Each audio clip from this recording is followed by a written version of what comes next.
Sveiki visi! Džiaugiuosi sveikindamasi su jumis Lietuvos kinologų draugijos mokymo centro pokalbių svajonių šuo pažink veislės metu.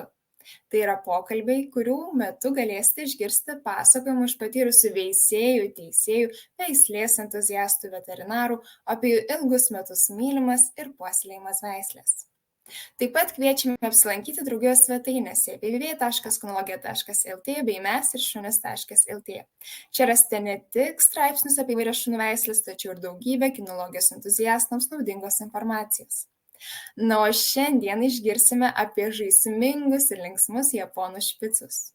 Žiniomis bei patirtimi apie šią veislę šiandien pasidalins veislyno arčiau širdies savininkė Margarita Rybakova. Sveiki, Margarita! Labą dieną. Mes labai džiaugiamės, jog šiandien esate su mumis, tai išties ačiū, jog sutikote pasidalinti savo žiniomis ir laiku.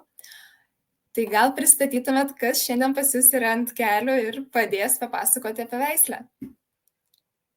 Čia mūsų veislyno atstovas, patinukas Dziukas. Jam 8 metai.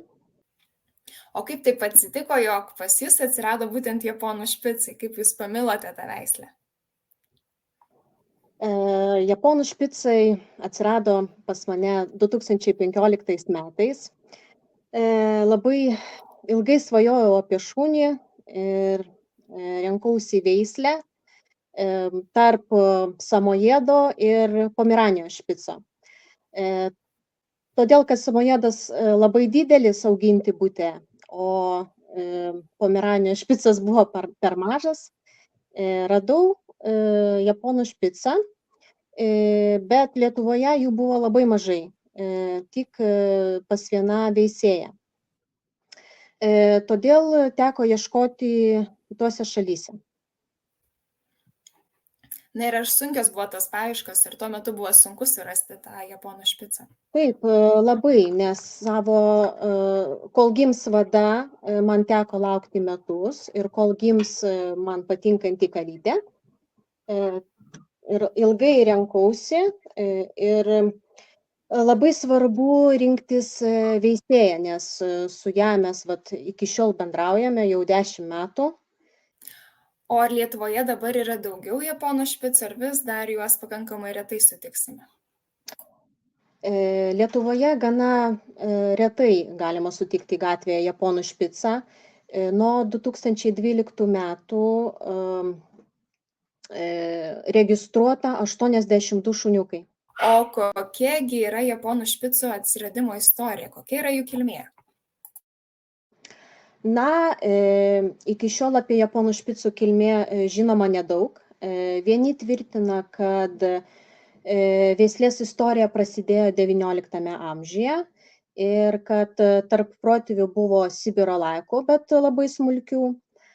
Kiti tvirtina, kad jie kilę iš samojedų veislės šunų ir jie labai panašus į samojedus. Bet visgi labiausiai tikėtina, kad japonų špicas kilęs iš didelio balto vokiečio špico, kuris buvo pristatytas Japonijoje maždaug 1920 metais. Ši šunų veislė buvo pirmą kartą parodyta Tokijoje jau kitais metais, 1921 metais. Šiek tiek vėliau šių šunų buvo atvežta iš Kanados, iš Jungtinių Amerikos valstijų, Australijos ir Kinijos. Ir tiksliai žinoma, kad pirmasis šuniukas pavadintas japonų špicu gimė 1947 metais. Nu, o kam jie buvo išveisti, kokia jų buvo paskirtis tas veislės? Nors jie yra gana nedideli, tačiau Japonijoje kurį laiką buvo auginami kaip sarginiai šunys. Japonų špicų pareiga buvo pranešti šeimininkui apie atvykėlius. Šiandien jau jie auginami kaip šeimos bičiuliai, tai yra šuo kompanionas. O ar išliko dar tas sargybinis instinktas, galbūt jie loja ar saugo namus? Taip, kartais pasitaiko atstovų, kurie dažniau loja. Ar sunku yra su tuo dirbti, kad tas šuo mažiau lotų? reikia tinkamai motyvuoti, socializuoti šunį, išmokti dresūros pagrindų, tada jis tampa klusniu ir gerai išauklėtų. Reikia dirbti, kaip ir su kiekvienu. Tai rekomenduotumėte vis tiek kiekvienam žmogui, taip tariant, praeiti tą bazinį dresūros kursą? Be abejo, kiekvienam. Na, o jeigu kalbėsime apie šių šunų išvaizdą, kaipgi atrodo šie šunys? Japonų špicų išvaizda labai primena šiaurės šunis. Kalis toks yra labai tankus, ausys stačios, uodega šiek tiek pasukta. Japonų špicų ūgis yra 30-38 cm, o svoris svyruoja nuo 6 iki 8 kg. Šios šunų veislės galva yra gana plati, vidutinio dydžio, snukutis nedidelis siaurėjantis, nosis juoda, apvali, lūpos priglūdosios irgi juodos, ausys nedidelis trikampio formos, kaklas šiek tiek išlenktas, tvirtas, nugara tiesi ir trumpa, priekinės kojos tiesios, o galinės šiek tiek išlenktos. Kailis yra 2 sluoksnių, būtinai tik baltos spalvos, jokių kitų spalvų nebūna. Viršutinis kailis ilgas, trumpesni plaukai auga ant kojų, ant ausų ir snukio srities. Kaklas puošia itin ilgo kailio apykaklę. Ar labai skiriasi, kaip atrodo kalytės ir patinėliai tarpusavyje? Dažniausiai kalytės yra mažesnio ūgio, patinai didesnio. Ir patinukai turi daugiau kailio negu kalytės, nes jie mažiau šeriasi, rečiau. Ar tas šėrimasis susijęs kaip nors su ruja, ar tiesiog taip yra? Taip, susijęs su ruja. Kalytės apie 2 kartus per metus šeriasi, o patinukai 1 kartą. Bet šiaip ar daug iš esmės šios veislės atstovai šeriasi, nes mes žinom, kad šeriasi visi šunys ir žmonės taip pat. Sakyčiau, nemažai. Tuomet reikėtų dažniau šukuoti, bet nemanau, kad čia didelė problema. O kokia šiaip yra šio šuns kailio priežiūra? Dažnai manoma, kad japonų špico kailio priežiūra labai sudėtinga, bet iš tikrųjų taip nėra. Japonų špicai yra švaruoliai, jie nemėgsta voliotis purvyne, bet jeigu kartais ir nutinka nelaimė ir šuo išsipurvina, kailis išdžiūsta ir vėl tampa baltas ir švarus. Jis toks kaip laminuotas, nešvarumai, galima sakyti, nelimpa prie kailiuko. Taip pat nerekomenduojama dažnai maudyti, aš maudau tik prieš parodas. Kirpti jų nereikia. Taip pat kailis neturi to šuniško specifinio kvapo. Tai čia yra didelis pliusas. Na, sakykime, jeigu mes norim išmaudyti ir išdžiovinti šunį, kaip ilgai tai užtrunka? Neturint patirties apie 4 valandas, dabar jau greičiau. Jeigu profesionaliai viską daryti, aš manau, apie 2 valandas tikrai. O reikia šios veislės šunims kokios nors dar papildomos priežiūros, valyti akis, ausis ar kažką panašaus? Taip, kaip ir kiekvienam, profilaktiškai kartais valyti ausis, dantis, daryti priežiūrą, taip, būtinai. Na ir kasgi patinka šiems šunims? Sakykime, jūs sakėt, kad jiems nepatinka purvas, voliotis purve, bet ar jie yra mėgėjai ilgų pasivaikščiojimų miške, ar jie galbūt labiau sofiniai šunys? Ne, šie šunys yra labai žaismingi, išdykę, jie mėgsta įvairius žaidimus ir kitą aktyvią veiklą, ilgus pasivaikščiojimus, visur, kur šeimininkas, ten ir jie. Tai galima sakyti, kad tai yra labai prieraišūs šunys, kuriems yra svarbu šeimininkai. Labai taip. Na, jeigu jau pradėjome apie temperamentą, tai gal papasakotumėte plačiau, kokie dar tai yra šunys? Jiems nėra būdinga agresija, tačiau jeigu jie bendrauja su kitais šunimis, jie užima dominuojančią poziciją. Todėl dar vaikystėje reikėtų, kaip ir minėjau, pasirūpinti tinkamą socializaciją ir dresūrą. Špicams yra tinkama tik pozityvi dresūra ir jeigu jisai tinkamai motyvuojamas, jis tampa paklusnus ir gerai išauklėtas. Sakykime, ar tai yra tinkama veislė augti, kur yra mažų vaikų? Taip, jie gana kantrus su vaikais, tinka šeimom su vaikais. O su kitais gyvūnais, kitais šunimis ar netgi, pavyzdžiui, katėmis? Gerai sutarė ir su vyresnio amžiaus žmonėmis, ir su gyvūnais, su katėm. Nebent reikėtų daugiau laiko susipažinti, priprasti prie kito gyvūno ir jie paskui susidraugauja. Tai galima būtų sakyti, kad labai universalūs tokie šunys prisitaikantis. Mano manimu, tai idealus šuo, nes jis nereikalauja daug priežiūros, jis visada nori įtikti savo šeimininkui, visada laimingas, geros nuotaikos ir daro laimingus kitus. Jis darys, ką ir jūs darote. Tai šuo prisitaikantis prie žmogaus gyvenimo būdo. O sakykime, tai yra labiau vieno žmogaus šuo, ar jis pripranta prie visos šeimos? Kai kurie atstovai taip pripranta išsirenka vieną šeimininką, kai kurie draugauja su visais. Nėra vieno tokio atsakymo. Bet sakykime, jeigu šeimininkas nori išvykti atostogų, ar tai būtų problema palikti šį šunį mažiau pažįstamiems žmonėms, jog šie prižiūrėtų jį? Todėl, kad jie nėra agresyvūs, aš manau, nebus problema. Pirmą laiką gal bus liūdna be šeimininko, bet paskui jie pripranta prie naujos vietos. Na, o jeigu kalbėtume apie šių šunų sveikatą, ar yra kokie negalavimai, kurie pasitaiko dažniau tarp šios veislės atstovų?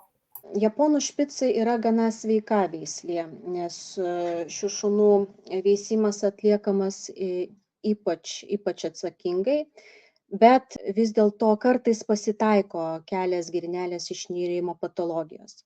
Norint įsigyti tokį šuniuką, reikėtų būsimiem šeimininkam pasidomėti tėvų sveikata, kokie buvo atlikti tyrimai ir būtent tai padės išrinkti tinkamiausią veislyną. O kokius tyrimus atliekate jūs prieš veisdama šuniukus? Nors mūsų veisliai tyrimai nėra privalomi, bet vis dėlto pagrindinius tyrimus, tokius kaip kelio girnelės testas, akių klinikinį tyrimą būtinai atliekam. O kokia yra šių šunų gyvenimo trukmė? Apie 12 metų, bet žinau tokius atstovus, kurie gyvena ir iki 17 metų. Labai priklauso nuo gyvenimo būdo, priežiūros, mitybos ir, aišku, genetikos. O dar, sakykime, grįžtant truputį prie kailio, tai man kilo toks klausimas, o kaip išlaikyti tą kailį tokį sniego baltumo, kaip, pavyzdžiui, matome nuotraukose, ar yra kokias paslaptis? Nėra. Jis ir visada toks baltas. Kaip ir sakiau, maudau tik tai prieš parodas. Po kiek laiko gali toksai atspalvis, pilkumo atspalvis atsirasti, bet jis visada toks baltas. Sakau, kaip laminuotas, purvas nelimpa prie jo. Tai jau galima sakyti, kad šie šuniukai tokie gimsta ir jau genetiškai jie balti. Taip. Taip pat žinome, kad neatsiejama veisiamų šunų dalis, tai yra ir kinologijos, tai yra parodos. Gal galėtumėte papasakoti apie šiuos šunis šunų parodose? Tai be abejo. Tai yra gana reta šunų veislė Lietuvoje, bet jau vis dažniau galima sutikti šių šunų atstovo parodose.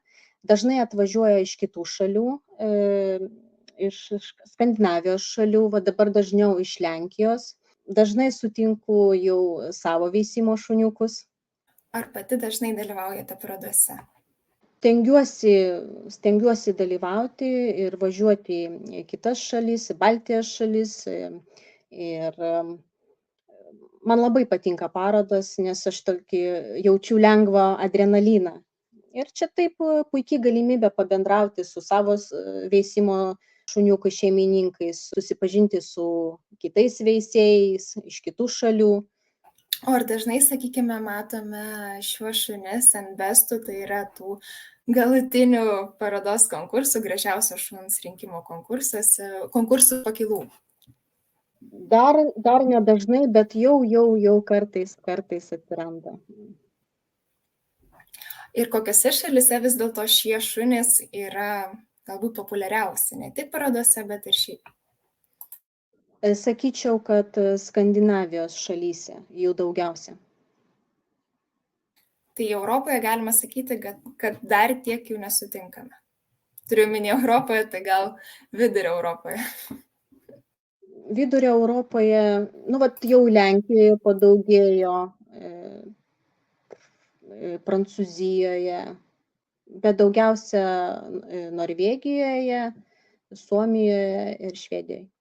O šiaip dar kalbant apie veislę, sakėt, kad jį, manoma, atsirado nuo XIX amžiaus. Ar jį labai keitėsi per tą laikotarpį, ar liko panašiai, kaip ir buvo pradžiai? Išvaizda gal ir nepasikeitė, bet kalbant apie temperamentą, nes jie iš pradžių buvo auginami kaip sarginiai, paskui jau daugiau lojantis ir agresyvūs buvo išimami iš veisimo. Tai pasikeitė temperamentas. Tai dabar jau turime tos tokius draugiškesnius, socialesnius, galima būtų taip sakyti. Tai visiškai neturintis agresijos šunys. Taip pat klausimas būtų, sakėt, išvardinot tiek daug gražių dalykų apie šią veislę, sakėt, kad tai yra praktiškai tobula veislė. Ar yra kokie nors trūkumai, apie kuriuos būsimas šeimininkas turėtų pagalvoti prieš įsigydamas šį šunį? Mano manimu yra vienas trūkumas. Jie labai prisiriša prie savo žmogaus, prie savo šeimininko.